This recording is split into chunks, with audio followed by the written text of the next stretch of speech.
Good morning, traders. It's Wednesday, March the 16th. Taking a look at the charts, we've got the SP 500 daily.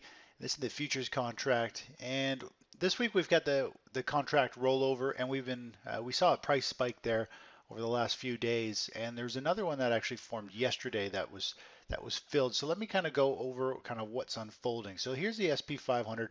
Overall, our bias, we're still bullish in the market. I'll show you the cycles analysis for this in a moment, but trend is up.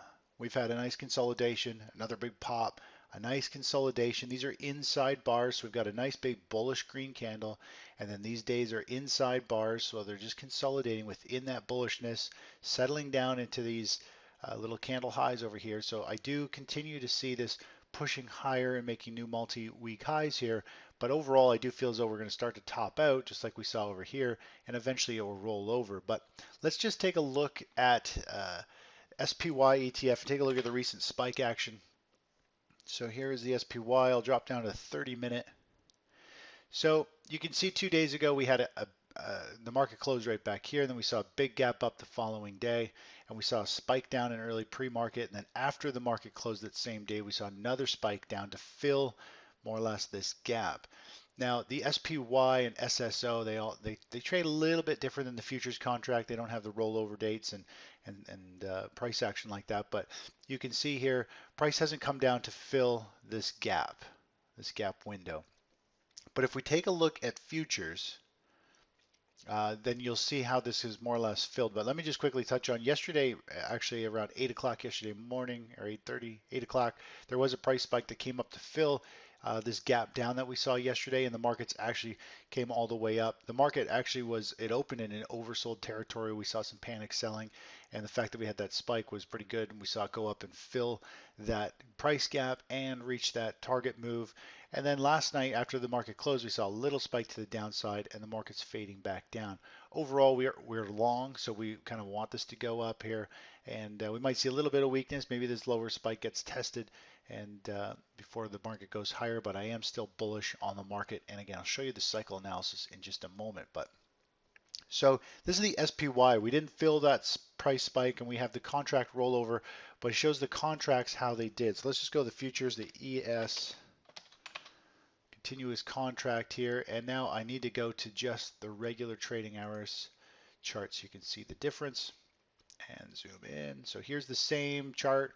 This is the futures where the SPY or SSO continue to hold up here the previous session, and yesterday it would be trading somewhere up here. You can see how we had this gap here, this gap window, and more or less price came down and filled this level here. You can see it's tagged our moving average, and more or less it's come right down. So this would be more or less the gap window, and that's pretty darn close to a full pretty much gap fill and price spike. Anything beyond 75-80% of a gap fill or price spike fill is considered more or less a success. I've talked about that several weeks ago. You don't need everything to be perfect. If you get most of that move, you take your money and move on. So anyways, yesterday we had a little price spike to the upside, and in post market we've got a price spike to the downside in the SPY. So I think we're going to see, here is the, need the 24-hour chart to see the price spike here again. Let me just pull that up. So we got a little spike down here post market hours. So we might see the market fade back down, settle into yesterday's kind of opening market price where a lot of volume traded. That'll act as support. Hopefully we see the launch pad to go higher. So here's the SPY ETF, zooming back all the way to pretty much October, November. You can see here the last couple of days we had the short-term blue cycle lows. We had a low come in, a little bit of a pop. We've had a little bit of softness, this little minor pullback, but we're right at this point here. The cycle's updated today. We've got short-term cycles moving to the upside and our two longer-term cycles moving to the upside. And then I think we could see the market top out. I think we're only a week away or so from an ultimate high in the stock market. And before we see some long-term, we can take a long-term inverse play for the market to move down. So that's kind of where we're at. The upward bias, I think we could see one final short squeeze and run to the upside. Everybody's going to get, this is where everyone's going to get really bullish on stocks again. And this is when we see bonds have their final kind of drop and kind of wash out low. Everybody moves out of the risk off assets and moves into stocks here, the risk on. They get greedy, bullish. They don't want to miss out on any more of this move. And of course, bonds are going to drop, and we'll probably see precious metals have that breakdown and really flush out before they bottom and take off. So let's just go back to the chart over here. Now here's a chart of bonds. Here's the TLT. We'll just zoom in a little bit. We've got this multi-wave correction we've been talking about and watching unfold.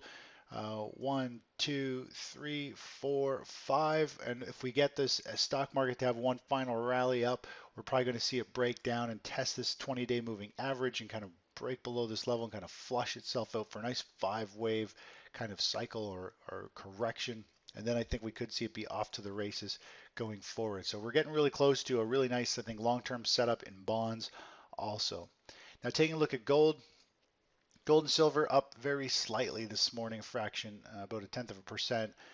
Overall, I'll show you the cycle analysis for this in a moment, but again, we had kind of the major market cycle top out, and now it's kind of struggling, and I talked about we could see some type of bearish price action. We might see this consolidate, pause for a minute, and then, or for a few sessions or a week or so, and then break down and come back to fill this level around the 1140, 1160 area. I think will act as a pretty good support zone. So as the U.S. stock market takes off and everybody piles into equities, they're going to be moving out of these underperforming assets like gold and miners, and we're going to probably see them move down before we see the next major run up and really probably kickstart of the bull market for gold and miners. So here's the cycle analysis for gold. This is the continuous contract of gold. And what you can see here is we've had this pink intermediate cycle here starting to top out, and the market's been coming down. You can see we've got this cycle topping out and the shorter term cycle topping out, and of course price has been moving down. And now we're getting to a point where we've got some short term cycles doing counter trends. So we're going to start to see price move up for a few sessions. Probably we could get this little kind of bearish pattern, little consolidation, and then I think we could see price continue to move down. But if you look at the bigger picture here, we've got potentially a shoulder here, a head here. We could form another shoulder over here and have some type of neckline. And then the market always has a way of dragging things out. They don't have to always move in sync with the other sectors. We could see gold underperform or take a while to unfold and still sell off while the stock market even starts to collapse or sell off or top out in the next few weeks. So over the next month or so, I think we could see it pull back and we could see gold come down to around the 1140 area. And at this point, we're going to have a pretty significant pivot low in the short-term cycle, which shows a really strong rally after that. So we're getting to a point here where we're in some weakness, and I think we're going to see a great opportunity to get long metals, but I think we can get long at a much better price. And I think this topping pattern could play out a little longer than most people anticipate, and then we'll be looking to take a play. So we might be able to catch a downdraft here. This is going to be a critical line in the sand for gold. If this level is broken, we're going to see a real sharp collapse. And of course, miners will drop significantly if that level is broken.